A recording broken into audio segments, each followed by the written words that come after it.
Welcome back at WNST, Towson, Baltimore, and WNST.net. It is basketball season around here now that the Ravens have ended, although we'll be rooting for the Chargers and Melvin Gordon this week, I'm sure. Robert Canady joins us now from one side of the Beltway to the other. He makes his way from Towson to UMBC and Morgan, and I got my Coppin hat on today, but all eyes on the Maryland Terrapins, Robert Canady, as I spent Tuesday evening avoiding the President of the United States like most sane people do and watch basketball. And lo and behold, the Terps sort of scrapped a little bit early out at the barn, and they had an embarrassing loss there a couple of years ago that I know Turgeon remembers. Cowan struggled early on, but here comes Sticks. Here comes Cowan in the second half, and the Terps pulled away with a very, very impressive road victory on a 15-degree night in Minneapolis. Yeah, absolutely, and you took the exact word I was going to use, impressive, pretty much all the way around, especially the second half. When Turgeon made the very unusual for him move, switching to zone defense, a little bit into the second half when they were still struggling Minnesota, was just kind of seemingly scoring at will, driving right through, just beating them man-to-man and getting to the basket. And, they went to that zone, and that pretty much turned it around. They went from a 6-point deficit up to 7, in a pretty quick span. And like I said, Cowan started hitting the shots.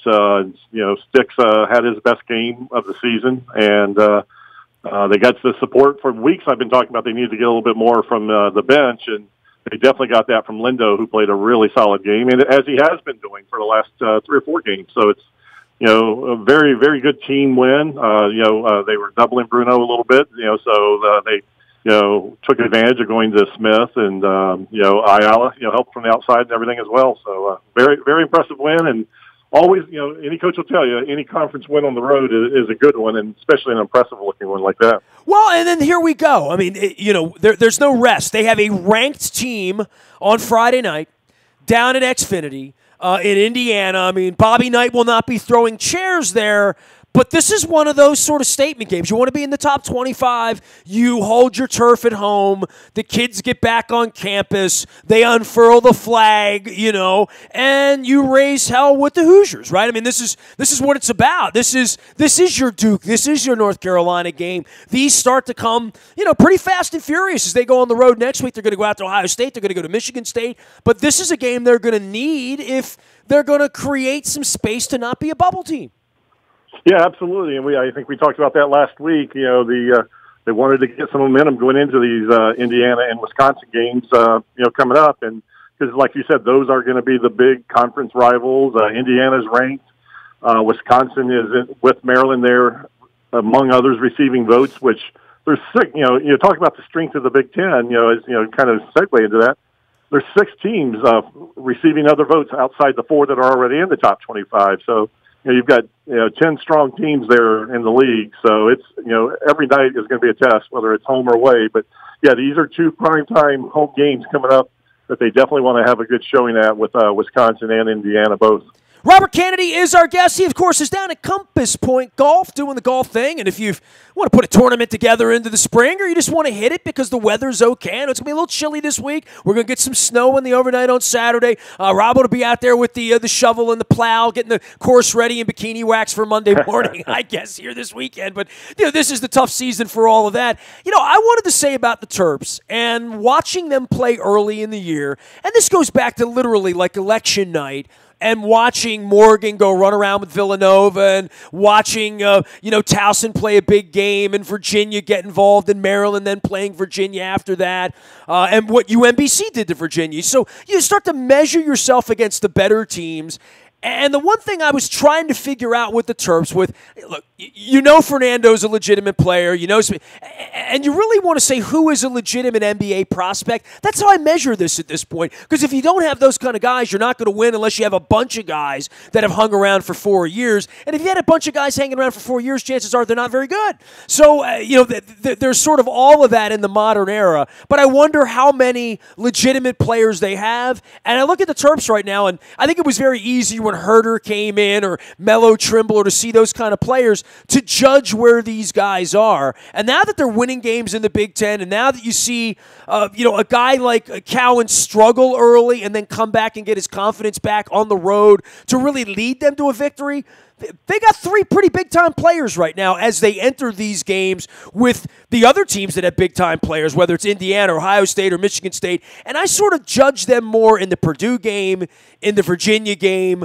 much more so than any of the other games they played during Thanksgiving and Christmas and through the holidays, because they didn't have those sort of big marquee games. But when I saw them hang in against Virginia, I knew they had players. And now when you see them go on the road and sort of feel themselves and get behind in a game and have the crowd come down on them a little bit, that they righted themselves. And they have three big-time basketball players that I think is going to serve them well no matter which gym they're going to go in over the next 8 weeks. Yeah, absolutely. I mean, that's, the one thing that really hurt them last year was they, among many things, is they just couldn't compete inside. I mean, Bruno, as big as he was still a freshman. He was an 18-year-old going up against, the likes of Nick Ward and everything, guys that have already been in the league for 2 or 3 years, and the Ethan Hops. And so now, he's a year older and a year stronger. And I mean, he just, he looks, NBA ready every night. And then, Smith is continuing to get better. And the more, I mean, he even mentioned, I think, after the first Big Ten game, that, boy, this is a different level, because they've been playing a lot of the mid-majors in the non-conference season. And, when he got his first taste of a Big Ten game, he could tell that the intensity and the talent and the size and all that was ratcheted up. And he's responded really well, like I said, with the big game against Minnesota.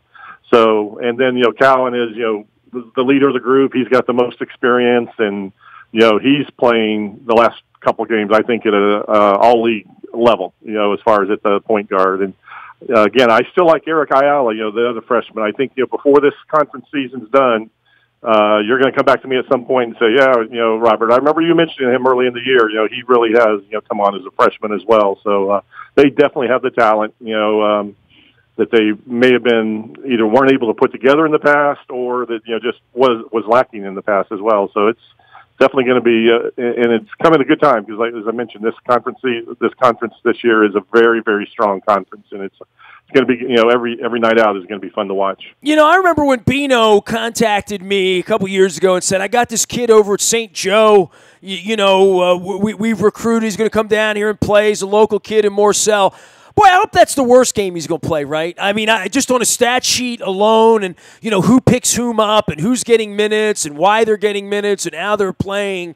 He's a guy I think we all look at, and through the course of the history of Maryland basketball, whether it was, I don't know, name anybody that you were disappointed in. I always thought X3 Hip would be a better player, right? Like, I think everybody wanted more even out of the Keith Booths and the guys that they got a lot out of. Yeah. But in Morcell, Morris in my case. Yeah, okay. I mean, you can all have, everybody's got their player that didn't turn out to be, Steve Blake or whomever, right? And we talk about Ben Coleman. We lost him the other day. So you go through all of these names of all of these players. Morcell's one of those guys that I'm holding out more hope that it's going to get better and that one night in Iowa he's going to light the thing up and be 18 points and be the reason they win. I believe that. I just need to see more, right? Absolutely, and I think Turgeon is right there with you on that. He's been an enigma to him.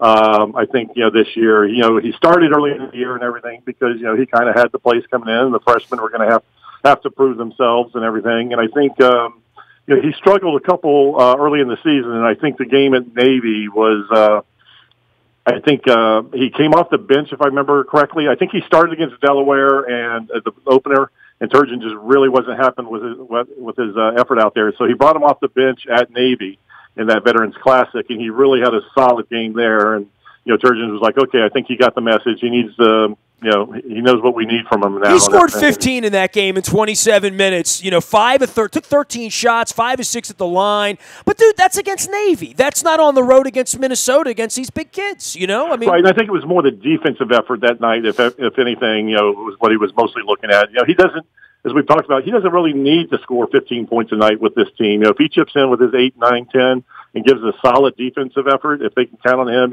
shutting down, guarding the perimeter and shutting down the other team shooting and, keeping them from getting to the rim. I mean, that's what they really need out of him. And if he chips in, has a game now and then where he throws in 15, all the better and everything. But it's got to begin with his defensive effort.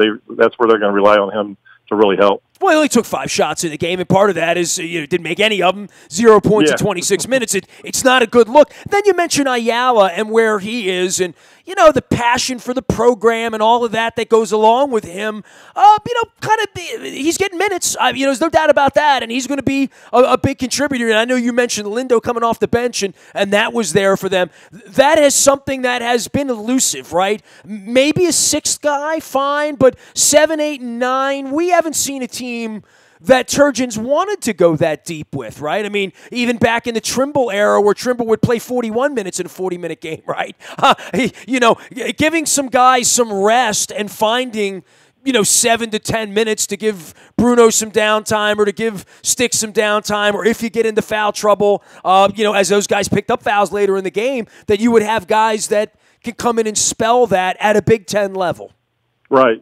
And he's gotten that now. I think he's gotten to where he, has that rotation of 8 players, that where he's able to rely on Lindo and Sorrell Smith coming in and, Wiggins off the bench as well. And, early in the season, he tried that in the Virginia game, and it was a disaster. I think, there was intensity and such a fast pace to that, maybe not a fast pace, but a tough pace early on. And, he tried to take a couple of those, I think he tried to rest 3 of the starters there for a few minutes halfway through the first half. And, Lindo and Ayala and everything at the time, they just weren't ready for it. And they've since have come a long way. And that's where we began talking about they really needed to get more from the bench and have guys, show up, whether it was Lindo or Bender. Bender's still not getting a ton of minutes, and but Lindo is definitely proven himself there, and he's going to be very valuable as the season goes on. He's got that 8-man rotation right now that I think all 8 of those played double-digit minutes against Minnesota Tuesday night. So that is definitely a strength he hasn't had definitely last year and probably not for a few years. Robert Canady is our guest. He is Buckets and Birds out on Twitter. We're doing the Buckets part right now. You can tell him about the Birds down there at Compass Point. I know it's a little chilly. I know we're about to get a little bit of a frosty frost over the weekend as well as we're watching the Terps battle the Hoosiers on Friday night and beyond. But you're planning tons of stuff down there in the spring. And, spring's like 8 weeks away. We're talking about March Madness already, aren't we? Yeah, we are. And, it seems like, we have the really full slate of in-house events we do throughout the year that we talked about a lot last year, the craft opens and the night golfs and all that. And the first one of those will actually come just a little bit less than 8 weeks from now. Our Irish Open, we have it the week before St. Patty's Day, just due to some scheduling issues and everything. So that'll be coming up March 9th, and we already have people registering for that. So it's it may be cold and, like you said, threat of snow coming in and everything, but golf season's not far away. The official PGA season started this past week in my mind, where they played the Tournament of Champions in Hawaii, and you got to see the big names, the Dustin Johnsons, the Rory McIlroys, and everything. So my cousin's in Hawaii right now, so I'm getting plenty of aloha. Yeah, so the basketball will get us through the next few weeks. I don't want to rush it being over because it's going to be a fun 6 weeks, 7 weeks here in the conference season leading up to March Madness, and a lot's going to happen. And especially over there on the campus of Coppin State as well. Where hey, I got the Coppin hat on. They got a 2-game winning streak going on now. Juan's got it moving against Dell State and Savannah. Hey, how about that? So, let's get around off the court. Maryland obviously getting back after it. If you just joined us, Robert Cannady's here. You can find him at Compass Point. You can find him at Buckets and Birds as well out on Twitter when he's not hitting the little white dimple ball or praying for a vacation here. Maryland, of course, victorious over Minnesota on Tuesday night, 82-67. Game was a lot closer than that. They pulled away at the end. They got Indiana on Friday and then Wisconsin on Monday. A couple back-to-back home games, and then taking it out really into the tougher part of the schedule for them, where they're going to see Ohio State, they're going to see Michigan State beginning next week. And look, locally, the Coppins.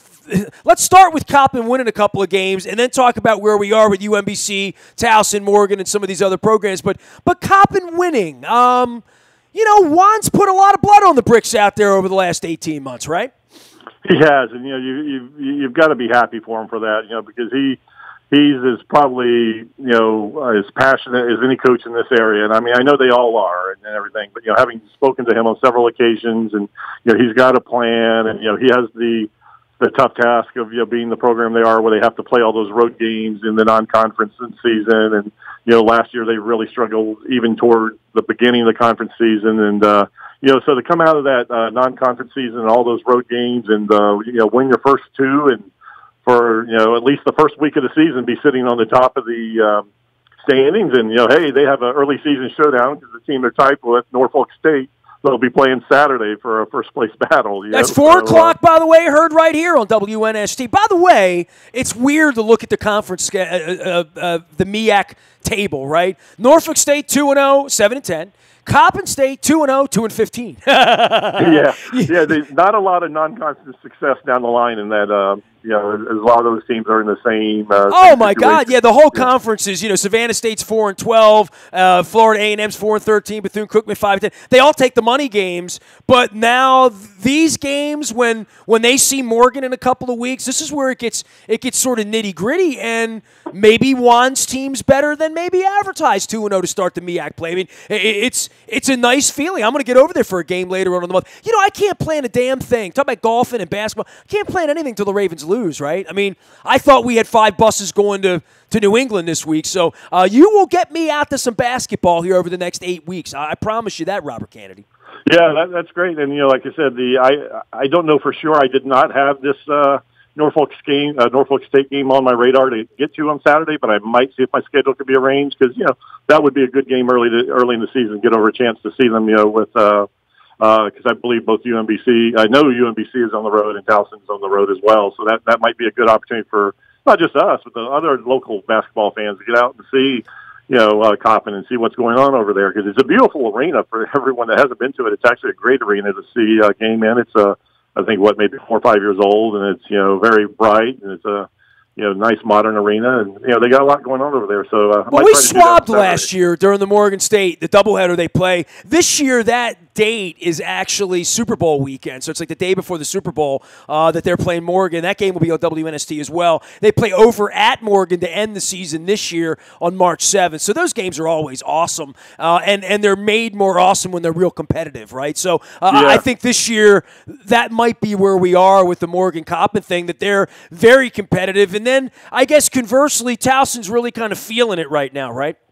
Yeah, we. I think I'd mentioned early in the year that if they did 500, that would be an accomplishment for them this year, and that would be right now at this point. I think it'd be a major accomplishment if they're able to come back off this. I think 5-11 standing and get to 500. They're struggled and they've won one conference game down at Elon, which they had a really good second half and won there, but They played Charleston tough last week at home, and it was a game that they had a chance to win with less than 4 minutes to go. But ultimately, Charleston being the experienced team and having 2 all conference players, proved why they were voted to be the number 1 in the conference and everything. So, well, there's 3 really good teams in the conference, right? I mean, Hofstra, Delaware, Charleston are all. Towson's really going to struggle to play at their level on any given night, right? Yeah, actually, I think you may have meant to say Charleston, not Delaware, but yeah, Charleston, Hofstra, and Northeastern. Really, I mean, Delaware is. I think they're kind of smoke and mirrors right now a little bit, but hey, they've got the record. But I think once the conference season proves out, Northeastern's going to be right up there with Hofstra and Charleston. They just perennially are. They've got their best player who was out most of the season. So they're getting him back into the flow and everything. And but yeah, Delaware is they're interesting. They've had some good games and surprising games this year. So maybe I judged too much on their game against Maryland. Well, that was early in the season. That was one of those ones when it was Halloween. Turgeon was still struggling to figure out what he had there. Hey, he's Robert Canady. He's Buckets and Birds. He's out on Twitter. He's over at Compass Point as well. Anything on UMBC you want to say on the way out the door here? And, on the backside of the miracle last year, they need to stand up and fight every night in their own conference. And we talk about the good teams in their conference. I guess Vermont and Stony Brook would be the games they'll be judged the most against. And those games are coming up down the line. They got Vermont on the 23rd, Stony Brook on the 30th. But between here and there, you got to hold your own on the road at Hartford, at Mass Lowell. They have some games coming up on the road. They get home next week. Yeah, it's they had a good opener against Maine, and Maine is a team that's probably again a little bit better than their record. They struggled for probably the first 25 minutes of the game, and then they kind of got things together and made a few adjustments, and kind of won. That was a big turnaround too. They went from being down 12, I think, to winning by 15 or something. So. Their big games that they're going to be judging against, you're right, are absolutely Stony Brook and Vermont, and they are playing for.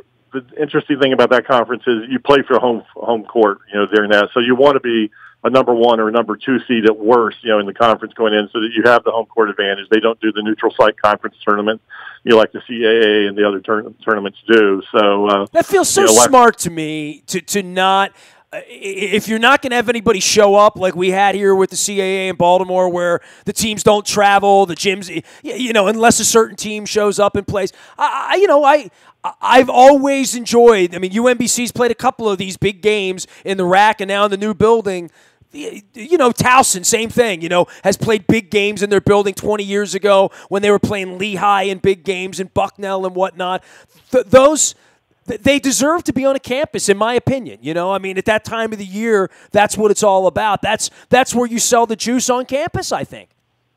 Yeah, absolutely. I mean, and UMBC was a perfect example of that last year. Getting to host the game with in the new building against UMass Lowell, and just had a really neat environment there, and they were able to win that, and then get into the showdown and go up and pull a stunner up in Vermont, where everyone thought Vermont would hold home court and get into the tournament. And so it's a huge advantage. Especially like you said, environments are much better generally than going into a 10,000 seat arena where you have 1,500 people there. So it's cool.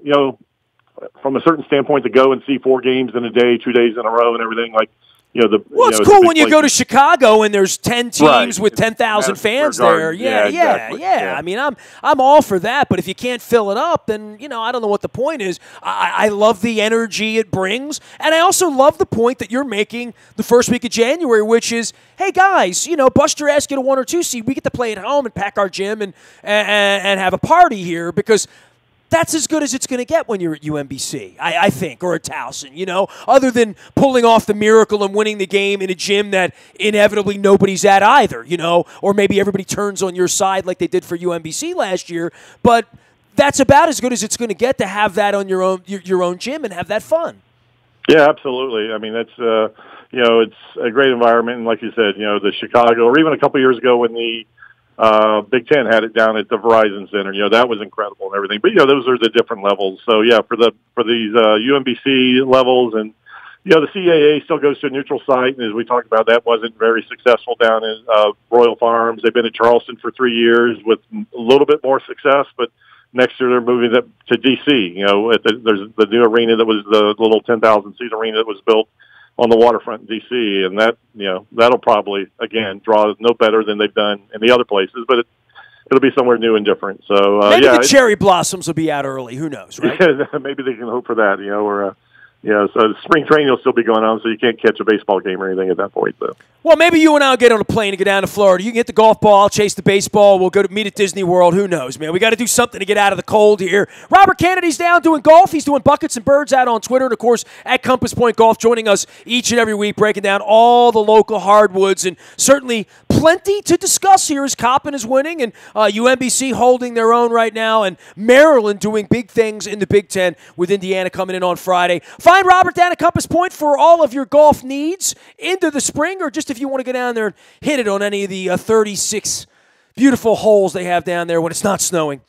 You can find me out in the buyatoyota.com audio vault 24 hours a day from anywhere in the world on your mobile device by downloading the TuneIn Radio app. We come in crystal clear from anywhere in the world. It is the buyatoyota.com audio vault. Big thanks to Toyota for sponsoring that and keeping our voice heard all around the world.